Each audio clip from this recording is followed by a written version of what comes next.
Good morning दोस्तों, welcome to Nalanda academy में आपका बहुत बहुत स्वागत है। आज हम आपके लिए लेकर आए हैं 1500 MCQ सीरीज़ का अगला पार्ट, जिसमें हम भारत की संसदीय समितियों से संबंधित जितने भी क्वेश्चन बन सकते हैं उन्हें डिस्कस करेंगे और हर एक क्वेश्चन से संबंधित महत्वपूर्ण जानकारी भी मैं आपको इसी में प्रोवाइड कराऊँगा। तो चलिए आज की वीडियो में स्टार्ट करते हैं, जिसमें हमारा पहला क्वेश्चन है कि भारत में संसदीय प्रणाली की शुरुआत कब से हुई थी। तो दोस्तों इसमें ये क्वेश्चन कई बार आता है कि भारत में संसदीय प्रणाली की शुरुआत कब से हुई या किस वर्ष से हुई है। तो आपके उसमें ऑप्शन है 1990, 1991, 1992 या फिर 1994। तो दोस्तों संसदीय प्रणाली की शुरुआत तो बहुत पहले से हो चुकी थी, मतलब संसदीय प्रणालियाँ तो हमारे संसदीय व्यवस्था बहुत पहले से विद्यमान थी या चल रही थी, लेकिन नई संसदीय प्रणाली की शुरुआत कहा जाता है। ठीक है, तो नई संसदीय प्रणाली की शुरुआत जो इस समय जो चल रहा है, जो करंट सिचुएशन में जो चल रही प्रणाली, जो सिस्टम बना हुआ है संसदीय प्रणाली, वो कब से शुरुआत हुई। तो आपके ऑप्शन है 1990, 1991, 1992 या फिर 1994। तो दोस्तों इसका सही ऑप्शन है ए 1990, अर्थात 1990 से जो नई संसदीय प्रणाली है उसकी शुरुआत हुई थी, क्योंकि संसदीय प्रणाली तो पहले से ही थी। संसदीय जो समितियाँ थी हैं वो पहले से ही चल रही थी, है ना। संसदीय समितियाँ का जो पार्लियामेंट्री कमेटी है वो तो पहले से ही चल रही थी, लेकिन जो नई संसदीय प्रणाली है उसकी शुरुआत मानी जाती है 1990 से। ठीक है, चलिए अगला क्वेश्चन देखते हैं। हमारा अगला क्वेश्चन है कि भारत में संसदीय समिति प्रणाली की शुरुआत किसकी सिफारिश पर की गई थी। ठीक है, भारत में संसदीय प्रणाली जो समिति प्रणाली है इनकी शुरुआत किसकी सिफारिशों पर की गई थी, किसकी सिफारिश पे संसदीय समिति जो प्रणाली है उसको अपनाया गया है। ठीक है, तो इसके आपके ऑप्शन है हंसकर समिति, देवधर समिति, नियम समिति या फिर इनमें से कोई भी नहीं। तो दोस्तों इसका सही ऑप्शन है सी, यानी नियम समिति। अब नियम समिति कौन सी, तो संसद की नियम समिति। संसद की नियम समिति के आधार पर इनकी व्यवस्था की गई है। संसद की नियम समिति के बेस पर संसदीय समिति प्रणाली की शुरुआत की गई थी और इसका मुख्य कार्य यह था कि जो संसद है वो हमारी संसद हर वर्ष या साल भर काम तो करती नहीं है। वो संसद क्या है, लिमिटेड टाइम के लिए बैठती है। जैसे मैं आपको बताया था कि वो 3 सत्र होते हैं, मानसून सत्र, बजट सत्र और शीत सत्र। इन 3 समय ही बैठती है। वो मान के लिए चलिए 1 महीने के हिसाब से ले ले तो हम 90 दिन लेते हैं, 90 से 100 दिन के लिए ही काम करती है। बाकी 365 जो 265 दिन बचे उस समय ये काम नहीं करती है, ये सत्र में नहीं होती हैं। और क्योंकि संसद का काम तो बहुत होता है, तो फिर संसद का काम कैसे पूर्ण होगा। तो वो संसद का काम पूर्ण करने के लिए इन संसदीय समितियाँ जो है ये साल भर काम करती रहती हैं, मतलब पूरे वर्ष भर या साल भर कार्य करती रहती हैं और इन्हीं के द्वारा वो सारे कार्य संपन्न किए जाते हैं। जैसे किसी भी विधेयक पर विचार विमर्श करना, उसमें संशोधन करना, उसमें कुछ भी फेरबदल करना। इसके अलावा जो अन्य कार्य हैं, नियम समिति या संचालन समिति, सबके अपने अपने कार्य हैं। और कोई भी CAG की रिपोर्ट आई है तो उसका वार्षिक प्रतिवेदन प्रस्तुत करना, उसको पढ़ना, उसको रीड आउट करके उसका जांच करना, ये सारा काम कौन करती है। तो ये सारा काम संसदीय समिति करती है, क्योंकि संसदीय समिति में मंत्रियों के साथ साथ कुछ सचिव अफसर के लोग भी होते हैं। सचिवालय अपना स्टाफ, उसका खुद का संसद का जो सचिवालय होता है वो भी उन्हें असिस्ट करता है, उसे सहायता करता है, जिससे वहाँ पे क्या विशेषज्ञता आती है और वो किसी भी चीज़ से बहुत अच्छे से जांच कर सकते हैं, उसको परख सकते हैं और उस पर अपना रिजल्ट दे सकते हैं। और इस तरह ये विशेषज्ञता युक्त समितियाँ होती हैं जो साल भर कार्य करते रहती हैं। तो इनकी शुरुआत की जो सिफारिश थी वो किसने की थी, तो संसद की नियम समिति ने सिफारिश की थी और उसके बाद इनका फॉर्मेशन किया गया, इनका निर्माण किया गया और तब से निरंतर आज भी कार्य करती जा रही हैं। ठीक है, चलिए अगला क्वेश्चन देखते हैं। हमारा अगला क्वेश्चन है कि सभी समितियों में सबसे महत्वपूर्ण समिति कौन सी होती है। ठीक है, सभी समितियों में सबसे महत्वपूर्ण समिति कौन सी मानी जाती है। आपके ऑप्शन है दोस्तों लोक लेखा समिति, प्राक्कलन समिति तथा या फिर सार्वजनिक उद्यम समिति, उपरोक्त सभी। तो दोस्तों इसका सही ऑप्शन है ए, यानी लोक लेखा समिति। इसको क्या बोलते हैं, तो इसको इसी को बोलते हैं पब्लिक अकाउंट कमेटी। क्या बोलते हैं दोस्तों, इसको बोलते हैं public account committee. Public account committee यानी लोक लेखा समिति। इसी को सबसे महत्वपूर्ण समिति भी कहा जाता है, क्योंकि जितने भी वित्त संबंधित कार्य होते हैं ज़्यादातर कार्यों को यही देखती है, यही इसको कंट्रोल करती है। चाहे वो क्या की रिपोर्ट हो, चाहे वो बजट में हो, कुछ भी होता है तो यही लोक लेखा समिति ही उसको पब्लिक अकाउंट को देखती है। और ये कहीं ना कहीं कार्यपालिका पर इस चीज़ का नियंत्रण रखती है कि कार्यपालिका जनता के पैसे का या जो टैक्स पेयर है उनके पैसे का अननेसेसरी खर्च ना करे, मितव्ययिता से खर्च ना करे, बल्कि बहुत सही तरीके से विवेक, समझदारी और उपयुक्तता के साथ उसे खर्च करे, ताकि साथ ही अपव्यय, क्षति, भ्रष्टाचार, इन सब और अतिरिक्त खर्च या अननेसेसरी खर्च, इन सब चीज़ों से बचे और सही तरीके से सही जगह पर सही पैसा खर्च किया जाए। इन सब चीज़ों की देखरेख या कंट्रोल कहीं ना कहीं ये लोक लेखा समिति करती है और इसी कारण से इसे सबसे महत्वपूर्ण समिति सबसे महत्वपूर्ण समिति कहा जाता है। चलिए अगला क्वेश्चन देखते हैं। हमारा अगला क्वेश्चन है कि लोक लेखा समिति में कितने सदस्य होते हैं। ठीक है, ये क्वेश्चन दोस्तों कई बार आया है कि लोक लेखा समिति में कितने सदस्य होते हैं। आपके ऑप्शन है 15, 7, 22 या फिर 30। तो देखिए दोस्तों, यदि हम बात करें कितने सदस्य होते हैं तो इसमें टोटल 22 सदस्य होते हैं। कितने सदस्य होते हैं?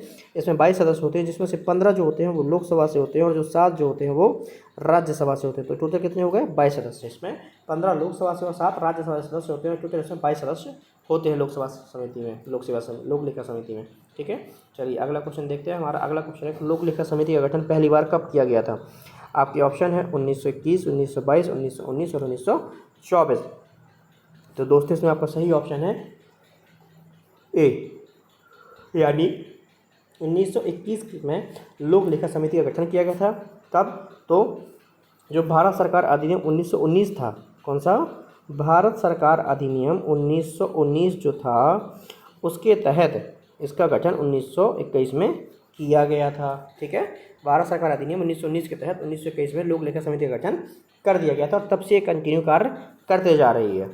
चलिए अगला क्वेश्चन देखते हैं। हमारा अगला क्वेश्चन है कि इनमें से किस समिति का अध्यक्ष विपक्ष से होता है? विपक्ष मतलब सत्ता दल का नहीं होता है, विपक्षी दल का होता है, या जिसका अध्यक्ष होगा वो विपक्षी दल से होगा। आपकी ऑप्शन है लोक लेखा समिति, उद्योग समिति, प्राक्कलन समिति या फिर इनमें से कोई भी नहीं। तो दोस्तों इसका सही ऑप्शन है लोक लेखा समिति।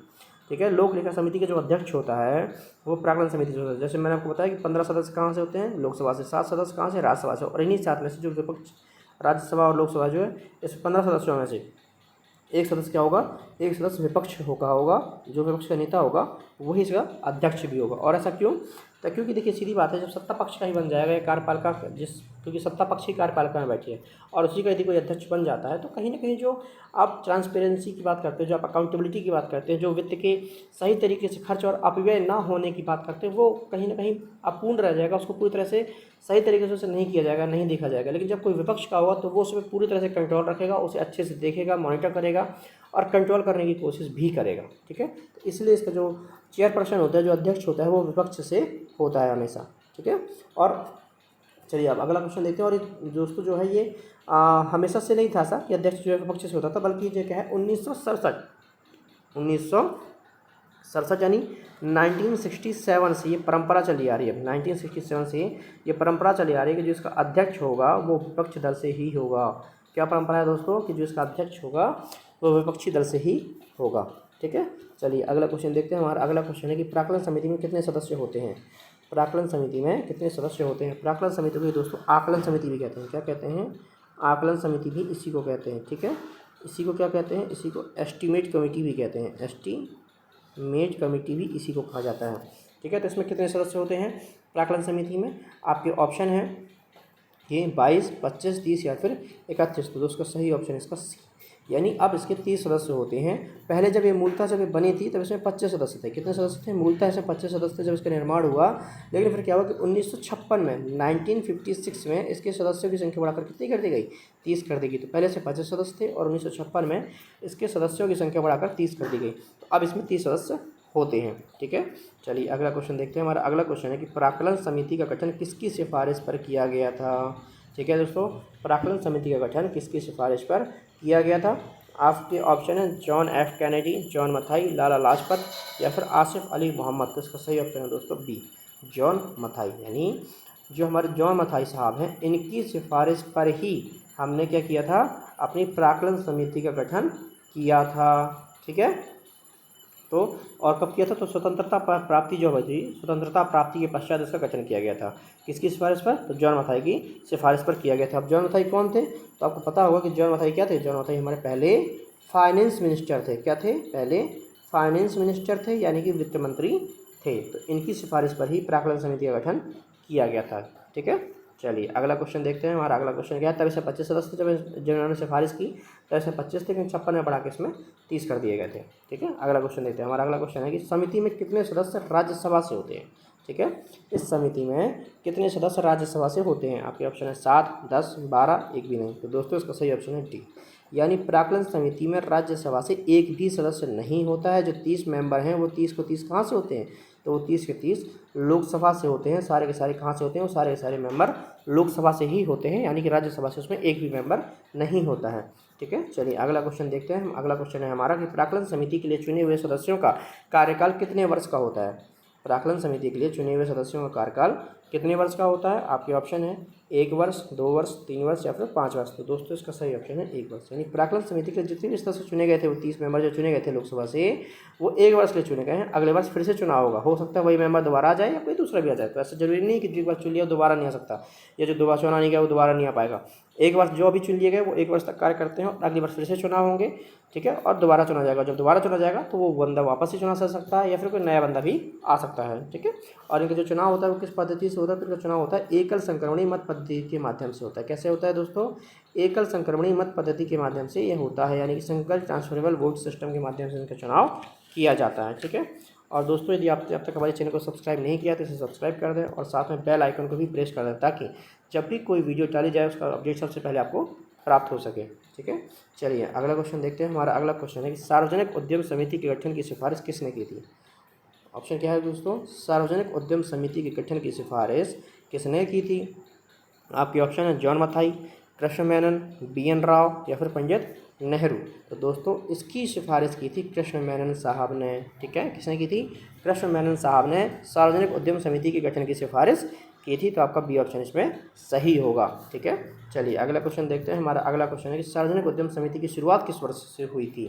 ठीक है, आपके ऑप्शन है 1960, 1970, 1964, 1965। तो इसमें आपका सही ऑप्शन है दोस्तों सी, यानी 1964 में ही कृष्ण मेनन समिति की सिफारिश पर सार्वजनिक उद्यम समिति यानी कि कमिटी ऑन पब्लिक अंडरटेकिंग, क्या है?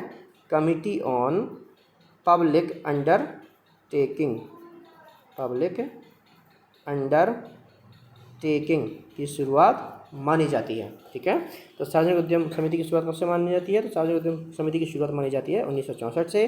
किसकी सिफारिश पे? तो कृष्ण मेनन की सिफारिश पे, ठीक है। तो इसे आप याद रखिएगा।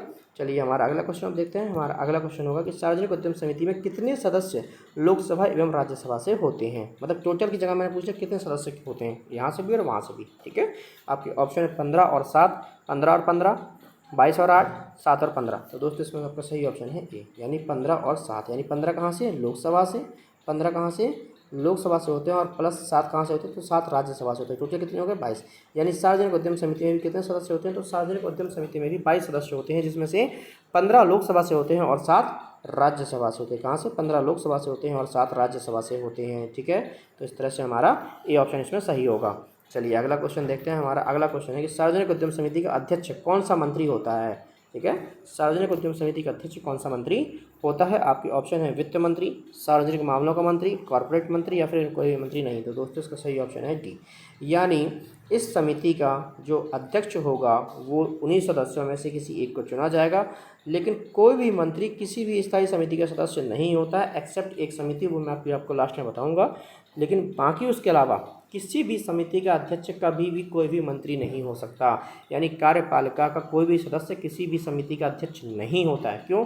एक तो पहले ही देखिए, कार्यपालिका के कोई सदस्य होने के कारण या मंत्री होने के पास उसके कारण उसके पास पहले से ही बहुत सारे काम होते हैं जिसको वो कर रहा होता है, एक चीज़। दूसरी चीज़ क्या है कि जब उसके पास बहुत सारे कार्य होते हैं तो वो उसी में इतना व्यस्त होता है कि उस समिति में कार्य ना तो कर सकता ना उसके पास टाइम है। और दूसरी चीज़, तीसरी चीज़ ये, यदि वो खुद कार्यपालिका का सदस्य इसका सदस्य बन जाता है समिति का, तो वो कहीं ना कहीं इस चीज़ को रोकने का या उसको व्यवधान करने का काम करेगा, क्योंकि वो कहीं ना कहीं अपनी बुराई तो नहीं होने देगा ना। तो कहीं ना कहीं उसकी जो पार्शलिटी है, जो अकाउंटेबिलिटी है, वो समिति में नहीं रह जाएगी, क्योंकि फिर अपने खर्चों को अपने तरीके से या किसी भी कंपनी में जो काम हो रहा है, आई मीन सार्वजनिक उद्यम में जो काम हो रहा है, पब्लिक अंडरटेकिंग में या फिर प्राक्कलन समिति, लोक लेखा समिति, किसी का भी अध्यक्ष बन जाएगा तो फिर वो अपने हिसाब से काम करेगा ना। वहाँ पे आपको पारदर्शिता कहाँ मिलेगी? क्योंकि अपनी गलतियों को तो सब कुछ छुपाने का प्रयास करेगा ना। तो इसलिए किसी भी मंत्री को या कार्यपालिका के सदस्य को किसी भी समिति का अध्यक्ष नहीं बनाया जाता है, ठीक है, ताकि उन पर कहीं ना कहीं संसद का कंट्रोल बना रहे, संसद का नियंत्रण बना रहे, इस कारण से। चलिए अगला क्वेश्चन देखते हैं। हमारा अगला क्वेश्चन क्या है? सार्वजनिक उद्यम समिति के कार्य क्या हैं? आपके ऑप्शन है सार्वजनिक उद्यम के प्रतिवेदन की जांच करना, सार्वजनिक उद्यम पर CAG यानी कि कैग, ठीक है, CAG यानी कैग, जिसको बोलते हैं हम क्या? कंट्रोलर एंड ऑडिटर जनरल, यानी कि नियंत्रक एवं महालेखा परीक्षक के प्रतिवेदन की जांच करना। सार्वजनिक उद्यम ऐसे कार्य का संचालन कर जो कि उसे सौंपे गए हों, सौंपे था तो सौंपर हो गया, ठीक है, जो कि उसे सौंपे गए हों, ठीक है, यानी ऐसे सभी कार्यों का संचालित करना जो कि इसे सौंपे गए हों। तो या फिर उपरोक्त सभी। दोस्तों इसमें सही ऑप्शन है बी। सार्वजनिक उद्यम का कार्य क्या होता है? तो सार्वजनिक उद्यम जो है वो CAG के प्रतिवेदनों की जांच करता है। सार्वजनिक उद्यम पर जो CAG रिपोर्ट देती है जितनी भी पब्लिक अंडरटेकिंग है उन पर जो CAG रिपोर्ट देता है उस रिपोर्ट को ये चेक करता है, जांच करता है, ये इसका कार्य होता है सार्वजनिक उद्यम समिति का। ठीक है, चलिए अगला क्वेश्चन देखते हैं। हमारा अगला क्वेश्चन है कि निम्न में से कौन सी समिति वित्त समिति के अंतर्गत आती है। निम्न में से कौन कौन सी समिति वित्त समिति के अंतर्गत आती है। आपके ऑप्शन है लोक लेखा समिति, प्राक्कलन समिति, सार्वजनिक उद्यम की समिति या फिर उपरोक्त सभी। तो दोस्तों इसका सही ऑप्शन है डी, उपरोक्त सभी। अभी हम ये तीनों समिति आप क्वेश्चन में पढ़ चुके हैं, तो इन तीनों समितियों को ही वित्त समिति के अंतर्गत रखा जाता है। लोक लेखा समिति, ठीक है, लोक लेखा समिति को क्या कहा जाता है, तो लोक लेखा समिति को कहा जाता है पब्लिक अकाउंट कमेटी। ठीक है, प्राक्कलन समिति को कहा जाता है एस्टिमेट कमेटी और सार्वजनिक उद्यम की समिति को कहा जाता है कमिटी ऑन पब्लिक अंडरटेकिंग। ठीक है, चलिए अगला क्वेश्चन देखते हैं। हमारा अगला क्वेश्चन है कि संसद में कितने प्रकार की समितियाँ होती हैं। ठीक है दोस्तों, संसद में कितने प्रकार की समितियाँ होती हैं। आपके ऑप्शन है स्थायी समिति बिल्कुल होती है, तदर्थ समिति बिल्कुल होती है। स्थायी मतलब होती है परमानेंट, ठीक है, और तदर्थ मतलब होता है अस्थायी। इसको क्या बोल सकते हो आप, अस्थायी भी बोल सकते हो, इसको हम तदर्थ भी बोलते हैं, यानी कि टेम्पररी, है ना, टेम्पररी, दोनों या फिर कोई भी नहीं। तो दोस्तों इसका सही ऑप्शन होगा दोनों, यानी संसद में दोनों प्रकार की समितियां होती हैं, स्थायी भी होती है और तदर्थ भी होती है। तदर्थ का समिति ऐसी समिति होती है जिनका जरूरत के हिसाब से समय समय पर गठन किया जाता है और वो कार्य खत्म होने पर उनको खत्म कर दिया जाता है। ठीक है, लेकिन जो स्थायी समितियाँ तो स्थायी प्रवृत्ति की होती हैं और वो एक बार बनने के बाद हमेशा बनी ही रहती है, उनका खात्मा नहीं होता। बस उसके जो सदस्य हैं, जो उसके मेंबर्स हैं और अध्यक्ष हैं, वो बदलते रहते हैं, पर वो समितियाँ खत्म नहीं होंगी। लेकिन तदर्थ समिति के साथ ऐसा नहीं है, उसे टाइम टाइम पर गठित किया जाता है जरूरत के हिसाब से, और वो जरूरत पूरी होने पर या वो काम होने पर उसे खत्म भी कर दिया जाता है। उन्हें कहते हैं तदर्थ या अस्थायी या टेम्पररी समिति। अगला क्वेश्चन देखते हैं। हमारा अगला क्वेश्चन है कि निम्न में से कौन सी समिति स्थायी समिति है। इनमें से कौन सी समिति स्थायी समिति है।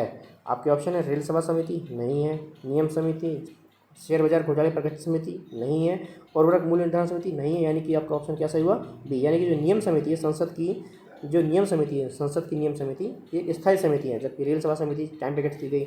शेयर बाजार पर जब घोटाला हुआ था शेयर बाजार में, तो घोटाले की जांच करने के लिए कैसे हुआ उसकी जांच करने के लिए गठित की गई समिति, और जब उन्होंने रिपोर्ट प्रस्तुत कर दी कि ऐसे ऐसे घोटाला हुआ, समिति समाप्त कर दी गई।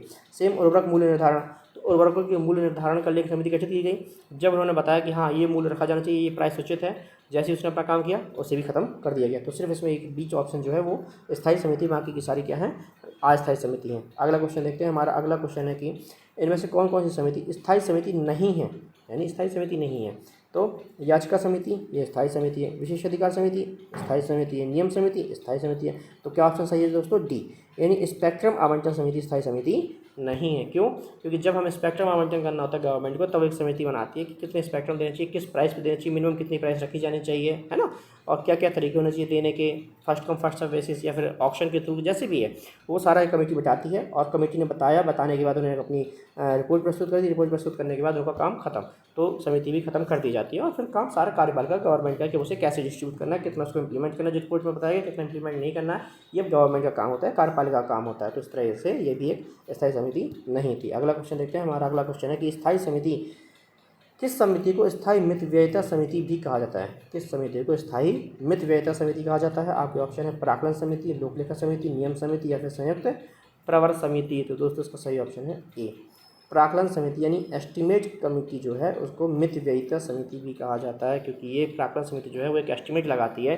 कि किस चीज़ के लिए कितना पैसा खर्च होना चाहिए या किया जाना चाहिए, है ना। तो कहीं ना कहीं क्या होता है कि गवर्नमेंट कहती है कि हमें इस चीज़ के लिए 100 रुपये चाहिए, 100 करोड़ रुपए चाहिए, 100 करोड़ पैसा चाहिए, और फिर एस्टिमेट कमेटी के पास वो रिपोर्ट जाती है, एस्टिमेट कमेटी उसको देखती है और वो बोलती है कि नहीं, जो आप काम कर रहे हो हमारे हिसाब से एक एस्टिमेट के हिसाब से, वो एक एस्टिमेट लगाती है ना, प्राक्कलन का नाम ही एस्टिमेट। एस्टिमेट मतलब किसी चीज़ का अनुमान लगाना, एस्टिमेट का हिंदी भी नहीं होता अनुमान लगाना। तो ये फिर अनुमान लगाती है नहीं, आपको 100 की ज़रूरत नहीं है, आपको 90 से 92 में करोड़ में काम हो जाएगा। कितना, 90 से 92 करोड़ में काम हो जाएगा। तो ये क्या किया इसने, 100 जहाँ 100 हो रहा था वहाँ पे 92 कर दिया, यानी 8 करोड़। तो मित व्यय थे, यानी कम व्यय, मित व्यय होगी ना, ये कम खर्च करवा रही है, तो आप इसको मित व्ययिता समिति भी कह जाते हैं, क्योंकि मित व्यय यानी कम व्यय करवाती है, उसका जितना व्यय कम से कम हो सके उतना करवाती है ये, कि ज़्यादा ना करना पड़े, कम से कम में जितना काम चल सके उतना में करवा देती है। ठीक है, तो चलिए दोस्तों आज के लिए इतना ही, बाकी हम कल की वीडियो में फिर से डिस्कस करेंगे। कल के वीडियो में कुछ हम और नए क्वेश्चन लेके आएंगे इसी चैप्टर से, जिसको हम डिस्कस करेंगे, क्योंकि और भी क्वेश्चन इनसे बनते हैं, तो कल हम डिस्कस करेंगे।